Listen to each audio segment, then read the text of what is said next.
નમસ્કાર બાળમિત્રો, યુટ્યુબ ચેનલમાં આપનું હાર્દિક સ્વાગત છે. આજે આપણે ભાગ નંબર 31 જેમાં શબ્દનું અવેજીકરણના દાખલા લઈને આવ્યા છીએ. દાખલા નંબર 11થી 18 સુધીનું આપણે સોલ્યુશન મેળવશું. દાખલો નંબર 11.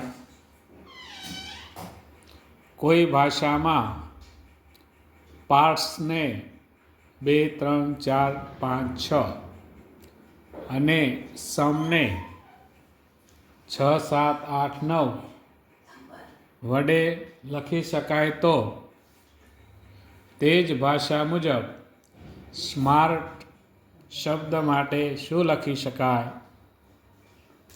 ચાલો આપણે જોઈએ. PARTS પાર્ટ્સ માટે અહીંયા અંક આપેલા છે 2, 3, 4, 5, 6. સમ માટે આપેલા છે 6, 7, 8, 9. આ પેટર્ન મુજબ હવે આપણે સ્માર્ટ શબ્દનું અવેજીકરણ કરીએ તો S માટે 6, M માટે 8, A માટે 3, R માટે 4, T માટે 5. તો આપણો જવાબ આવશે 6, 8, 3, 4, 5. ત્યારબાદ દાખલો નંબર 12. જો કોઈ ભાષામાં રેઇનને 42 અને પેઇનને 40 લખી શકાય તો તે જ ભાષા મુજબ ચેઇનને શું લખી શકાય? અહીંયા આપણે રેઇન માટેના અંક છે 42. એટલે હવે આપણે આમાં મૂળાક્ષરનો ક્રમ છે. R એટલે 18મા ક્રમ ઉપર, A એટલે 1, I 9 ક્રમ ઉપર, N 14 ક્રમાંક ઉપર. એનો ટોટલ સરવાળો 42 થશે. એટલે અહીંયા 42 છે. પેઇન એનો ટોટલ 40 છે. એમાં અંકના મૂળાક્ષરનો ક્રમ P no 16, A no 1, I no 9, N નો 14 તો 40. આ પેટર્ન મુજબ હવે આપણે ચેઇનનો જવાબ જોશું તો C એટલે 3, CABC એટલે ત્રીજા ક્રમ ઉપર, H 8 ક્રમ ઉપર, A 1 ક્રમ ઉપર, I 9 ક્રમ ઉપર અને 9 N 14 ક્રમ ઉપર આવે છે. એટલે એનું ટોટલ થશે 35. એટલે આપણો જવાબ આવશે 35. ચેઇન એટલે શું લખી શકાય? તો ચેઇનને આપણે 35 લખી શકાય. દાખલો નંબર 13.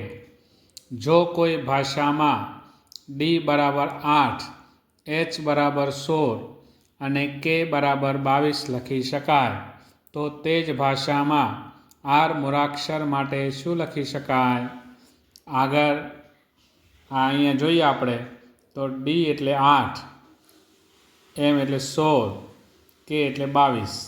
એટલે 4, 2, 8. બે આપણે આગળ પેટર્ન જોઈએ તે મુજબ મૂળાક્ષરના ક્રમને 2 વડે ગુણીએ એટલે જે આવે 8. અહીંયા મૂળાક્ષરનો ક્રમ 16. એટલે અહીંયા જોઈએ તો M જે H જે છે એનો ક્રમ છે 8. એને 2 વડે ગુણીએ તો 16. એટલે અહીંયા 16 છે. અહીંયા Kનો ક્રમ છે 11. 2 વડે ગુણીએ એટલે 22. એટલે અહીંયા 22 છે. તે જ મુજબ હવે આપણે જોઈએ તો R બરાબર કેટલા શું લખી શકાય? R મૂળાક્ષરનો ક્રમ છે 18મો. એને 2 વડે ગુણશું એટલે આવશે 36. એટલે R બરાબર આપણે લખી શકીએ 36. ત્યારબાદ દાખલો નંબર 14. જો કોઈ ભાષામાં કેનને 9, હેલ્પને 16 અને ચેતનને 36 વડે લખી શકાય તો તે જ ભાષા મુજબ ફ્રેન્ડ શબ્દ માટે શું લખી શકાય? અહીંયા આપણે જોઈએ તો કેન. એટલે અહીંયા કેન માટે શું છે? 9. એટલે Cનો ક્રમ છે 3. અને 3 વડે ગુણ્યા કુલ સંખ્યા 3 છે. એટલે 3 ગુણ્યા 3 એટલે 9. આ પેટર્ન અહીંયા છે. જે મૂળાક્ષર જેટલા છે એને 3 વડે ગુણવાના. એવી જ રીતે હેલ્પ, એમાં 4 મૂળાક્ષર છે તો એને 4 વડે ગુણશું એટલે 16 આવશે. તો તેવી જ રીતે ચેતન શબ્દમાં 6 મૂળાક્ષર છે તો 6 ને 6 સાથે ગુણાકાર એટલે 36 આવ્યા. તો હવે આપણે ફ્રેન્ડ માટે શું લખી શકાય? તો ફ્રેન્ડમાં જોઈએ તો 1 2 3 4 5 6 મૂળાક્ષર છે એટલે 6 ને 6 વડે ગુણીશું એટલે 36 જવાબ આવશે. ત્યારબાદ દાખલો નંબર 15, જો કોઈ ભાષામાં ટી ને ત્રિકોણ, એલ ને ચોરસ, ઈ ને ગોળ, એ ને ષષ્ઠકોણ, એન ને ચતુષ્કોણ, કે ને અર્ધવર્તુળ, આઈ ને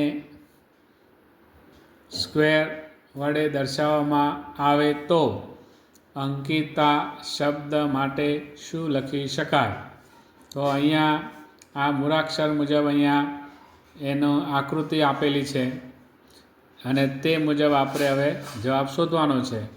જવાબ આપણે અંકિતા માટે શોધવાનો છે. એટલે અંકિતામાં એ એટલે આપણે અહીંયા જોઈએ તો ષષ્ઠકોણનું આ નિશાન છે એ મૂકીશું. એન બરાબર આ સમલંબ છે, અર્ધગોળ છે, કે બરાબર, આઈ બરાબર જે કહેવાય ચોરસ છે, તે જે ટી બરાબર ત્રિકોણ અને એ બરાબર ષષ્ઠકોણ. આ પેટર્ન મુજબ આપણે જોઈએ તો આ પ્રમાણેનો જવાબ થશે. ત્યારબાદ દાખલો નંબર 16, જો કોઈ ભાષામાં હિયળને 32 અને ટીને 26 વડે લખી શકાય તો તે ભાષા મુજબ બોર્ન શબ્દ માટે શું લખી શકાય? તો હિયર માટે અહીંયા છે 32 એટલે અહીંયા આપણે જોઈએ તો મૂળાક્ષરના ક્રમનો સરવાળો છે H8, E5, A1, R18, આનો સરવાળો 32 થશે. તેવી જ રીતે અહીંયા ટી, તો ટીનો ક્રમ 20, ઈનો 5, એનો 1, એ ત્રણેયનો સરવાળો 26 થશે. તો તે પેટર્ન મુજબ આપણે બોર્ન શબ્દ માટે તો બી એટલે 2, 0 O એટલે 15, R એટલે 18, N એટલે 14, આ મૂળાક્ષરોનો સરવાળો થશે 49.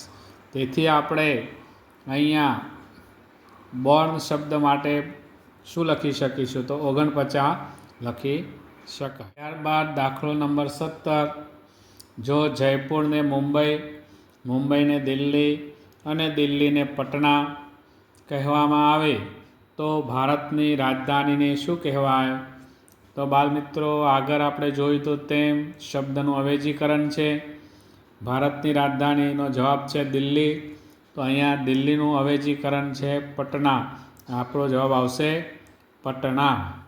દાખલો નંબર 18, જો કોઈ ભાષામાં DNUOP ને POUND લખી શકાય તો તે જ ભાષામાં MEGIK શબ્દ માટે શું લખી શકાય? તો આપણે અહીંયા જોઈએ તો DNUOP ને D એટલે P, N એટલે OUONPD. તો અહીંયા જોઈએ તો આપણે ઉલટો ક્રમ છે. અહીંયા આ એનો ઉલટો ક્રમ જોઈએ તો POUND.